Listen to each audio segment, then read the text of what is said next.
Bismillahirrahmanirrahim. Assalamualaikum warahmatullahi wabarakatuh. Kali ini kita akan membahas mengenai dua lembaga internasional yang sudah tidak asing lagi, yaitu IMF dan juga Bank Dunia. Apa sebenarnya tujuan dari dua lembaga internasional ini? Nah, sebenarnya kalau teman-teman sudah membaca di buku atau di novel yang saya rekomendasikan, yaitu Confession of an Economic Hitman yang ditulis oleh John Perkins, pasti sudah bisa menebak apa kira-kira konten dari video ini. Nah, dalam buku tersebut dijelaskan bahwa John Perkins merupakan salah seorang economic hitman yang tugasnya adalah memberikan masukan-masukan yang strategis tentang ekonomi dalam sebuah negara. Tujuannya tentu saja adalah untuk memajukan ekonomi di negara tersebut. Tapi tujuan terselubungnya apa ya? Teman-teman kalau udah baca pasti tahu jawabannya. Tapi kalau belum baca silahkan dibaca ya. Oke, kita langsung lanjut aja. Sebenarnya apa sih IMF dan juga World Bank? Apakah kedua lembaga ini merupakan lembaga yang sama atau lembaga yang berbeda? Nah, IMF atau International Monetary Fund dan juga World Bank adalah lembaga dalam sistem PBB. Keduanya punya tujuan yang sama, yaitu meningkatkan standar hidup di negara anggotanya. Tapi fokus dari kedua lembaga ini berbeda. Kalau IMF fokusnya adalah isu ekonomi makro, sementara Bank Dunia konsentrasi pada pembangunan ekonomi jangka panjang dan pengentasan kemiskinan. Nah, kemudian kita akan mengetahui latar belakang dari pendirian kedua lembaga ini. Dua lembaga ini lahir dari sebuah konferensi yang namanya Konferensi Bretton Woods. Buat teman-teman yang belajar tentang ekonomi moneter, pasti sudah tahu apa itu Konferensi Bretton Woods. Konferensi Bretton Woods ini adalah sebuah konferensi yang diadakan di Bretton Woods, New Hampshire, Amerika Serikat pada bulan Juli 1944, tepat setelah terjadinya Perang Dunia Kedua. Nah, tujuan konferensi ini adalah untuk membentuk suatu kerangka bagi kerjasama ekonomi dan pembangunan yang mengarah pada perekonomian global yang lebih stabil dan sejahtera. Sebagaimana kita ketahui, setelah Perang Dunia Kedua, keadaan perekonomian di banyak negara itu sangat terpuruk. Nah, jadi Bretton Woods ini semacam konferensi untuk membahas gimana caranya supaya ekonomi di sebagian besar negara yang terdampak Perang Dunia itu kembali membaik. Oke. Apa sih peran Bank Dunia? Bank Dunia sebagai negara atau sebagai lembaga donor yang menjembatani antara negara donor dan negara penerima memiliki dua pintu untuk menyalurkan utang luar negeri. Yang pertama adalah the International Bank for Reconstruction and Development, yaitu sebuah lembaga yang fokusnya adalah memberi utang kepada negara-negara yang berpendapatan menengah atau middle income countries. Middle income countries adalah negara-negara yang memiliki pendapatan per kapita per tahun di bawah 5.280 dolar Amerika Serikat.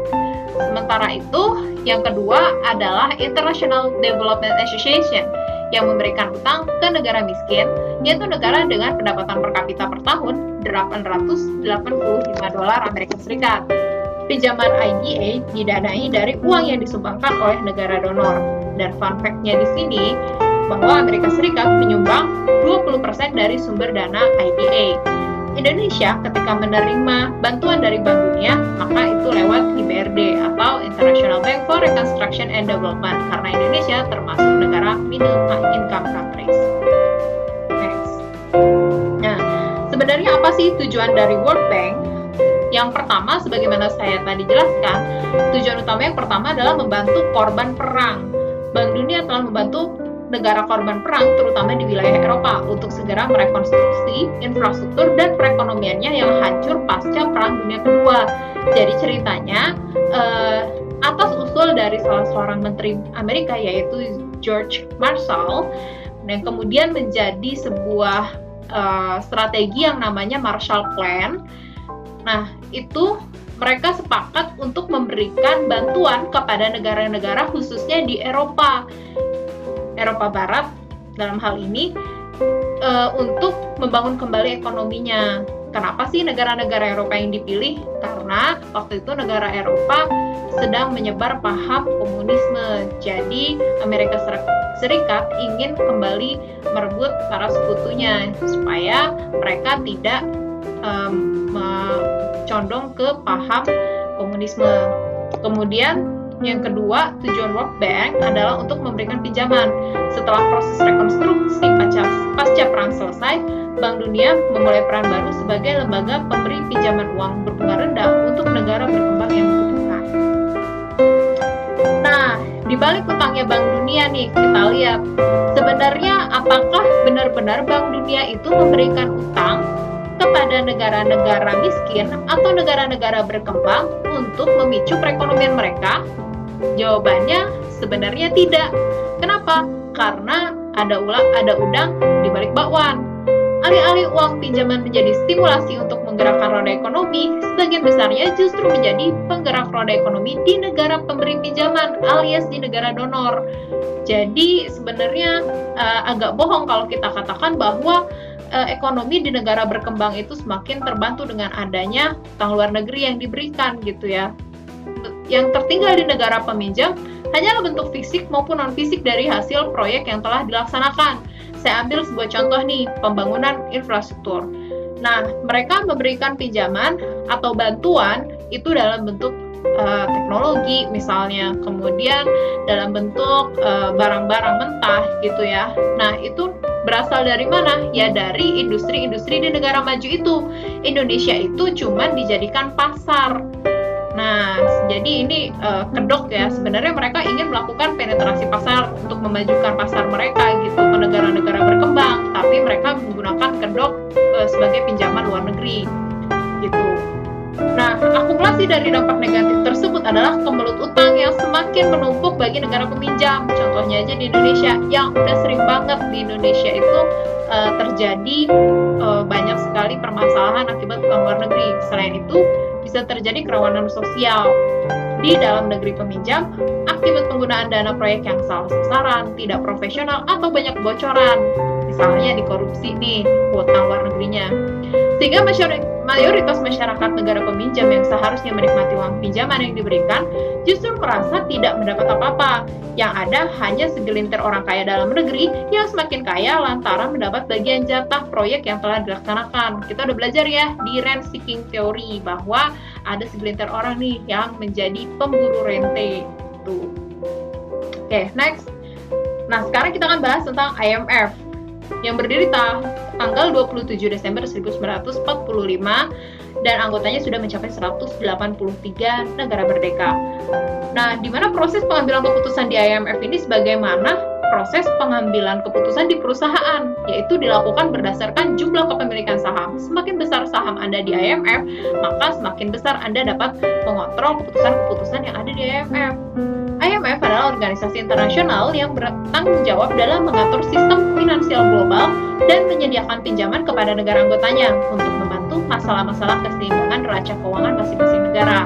Salah satu misinya adalah membantu negara-negara yang mengalami kesulitan ekonomi yang serius, dan sebagai imbalannya, negara tersebut diwajibkan melakukan kebijakan-kebijakan tertentu. Nah, kebijakan-kebijakan ini nih yang mau kita bahas lebih lanjut. Oke, apa saja sih program IMF yang sering jadi kontroversi? Yang pertama adalah pengetatan anggaran negara untuk menjamin kelancaran pembayaran utang. Dalam hal ini, banyak sekali IMF itu ikut campur atau mengintervensi kebijakan negara khususnya dalam hal pemberian subsidi. Jadi IMF menganggap bahwa pemberian subsidi dalam hal ini misalnya BLT gitu ya, terus subsidi BPJS misalnya ataupun subsidi BBM itu merupakan sesuatu yang tidak efisien gitu karena dapat mengerus anggaran negara dan menyebabkan sulitnya Indonesia atau negara berkembang itu untuk mengembalikan hutang. Yang kedua, liberalisasi sektor keuangan untuk memberi keleluasan kepada para pemodal internasional untuk datang dan pergi sesuka hati mereka. Jadi pasar modal nih tujuannya supaya itu dibuka seluas-luasnya. Yang ketiga, liberalisasi sektor perdagangan untuk mempermudah penetrasi produk negara-negara industri maju. Nah, next kita akan bahas tentang globalisasi. Jadi kita akan lihat nih bagaimana sebenarnya Indonesia kok bisa ikut-ikutan dalam arus globalisasi. Ya, itu sudah menjadi salah satu kebijakan IMF yang harus diikuti sama Indonesia karena Indonesia berhutang sama IMF.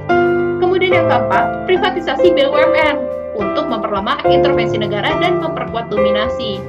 Jadi IMF menyarankan supaya Indonesia melakukan privatisasi terhadap BUMN gitu ya. Pasti bilangnya gini, BUMN udah banyak rugi nih gitu, maka kita sebaiknya lakukan privatisasi aja. Next kita bahas tentang privatisasi juga. Yang kelima adalah pricing atau penentuan harga sesuai dengan pasar. Nah, istilah ini adalah digunakan untuk menaikkan program harga komoditas strategis seperti pangan, air bersih, dan BBM. Jadi ternyata benar-benar ada udang di balik bakwan ya, teman-teman. Kemudian dalam bentuk apa nih campur tangan IMF? Bentuk campur tangan pihak lain dalam mengatur perekonomian dan penerapan kebijakan ekonomi di negara-negara debitur pernah dilakukan oleh IMF. Nah, kalau teman-teman udah baca buku novel yang saya sarankan, pasti udah tahu nih, sudah nggak asing lagi. Contohnya adalah di negara-negara kawasan Amerika Latin seperti Brazil dan Meksiko yang terjerat utang. Campur tangan oleh pihak lain semisal yang dilakukan IMF adalah dalam hal penerapan program stabilisasi makroekonomi. Oke, kemudian kita akan lihat nih kiprahnya gimana campur tangan IMF di negara-negara yang pernah kena sama IMF nih. Yang pertama di Peru. Pendapatan per kapita bukannya naik, malah turun 20% akibat kebijakan penyesuaian struktural. Kemudian di Filipina, sama juga nih, terjadi penurunan pendapatan per kapita masyarakatnya karena pembaruan kebijakan IMF di bidang perpajakan, pelayanan umum dan energi, dan pembatasan pengeluaran pemerintah di sektor sosial seperti yang saya katakan tadi. Jadi subsidi itu dikurangi sebanyak-banyaknya. Kemudian di Sri Lanka terjadi malnutrisi, jadi 30% penduduknya menderita malnutrisi akibat penyesuaian struktural yang memangkas subsidi pangan.